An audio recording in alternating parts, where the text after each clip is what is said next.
हिन रेज़ कीअं तोखे छॾियो रहा है मुछ चूप वारे मज़े मुंझाए अंबार हीरन जो तो मंझा है पारस सां वञी पाण घसा बिरह जी बेलर बाह बदन में आशिकन खे आग अंदर में मन में मोती चुप चपन में इन उखरीअ में न अन्न कमाए पुछा थींदे आशिक रस्तो राह ॿुधाइनि आम जे लेखे राग था ॻाइनि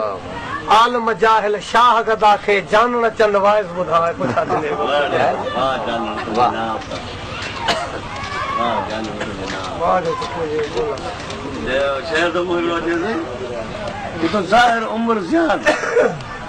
ज़ाहिर उम्र ज़ियान अंदर आहींदो हज़कुरूनी अज़कुरकुम सफ़ा कयो सीनो पंहिंजो लधो पाण में रावल रंगीनो जानण चन चए कीनो कढी छॾियो कोट मां ज़ाहिर उम्र ज़ियान अंदर आबादी वहे पई वजूद में वहदत जी वादी वरिया वर्क विसाल जा शौक़ा थी शादी मान की मुंह आ हिरदे में हादी हर जा पसंद हक़ खे खुदी जन खाधी जानण चन चए तादी नागन कई पंहिंजे नफ़्स जानण जे नाम मूंखे त मोहे छॾियो अथसि वाह वाह उन त मूं वटि सॼी महफ़िल थी हली थी ॾाढा ख़ुशि थियासीं जेको साईं वारो कला जानण साईं जो चई त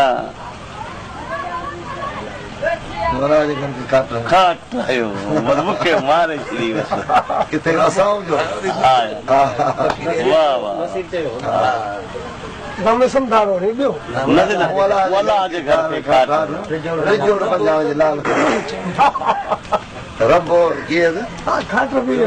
पंहिंजी पाण दसई मुन दो कयो मूंखे पाण बचई रंबो खाट वारो मूंखे पाण बता पोइ करे अरमान पियो अलाह जे घर जा खाट घट घेड़ दसई हलंदो आव अॻे तिजोड़ पई अथई खाॿे पासे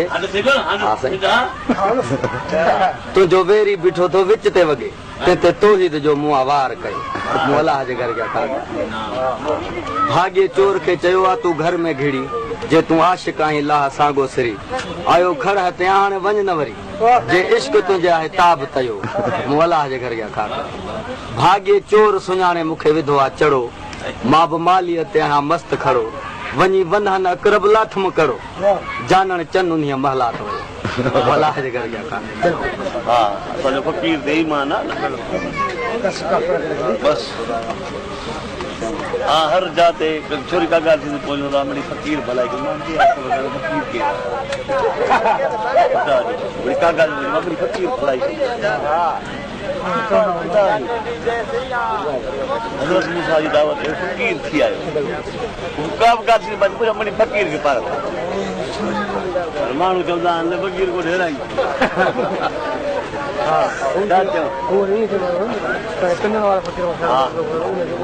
बड़ी फकीर के पार फकीर जो बस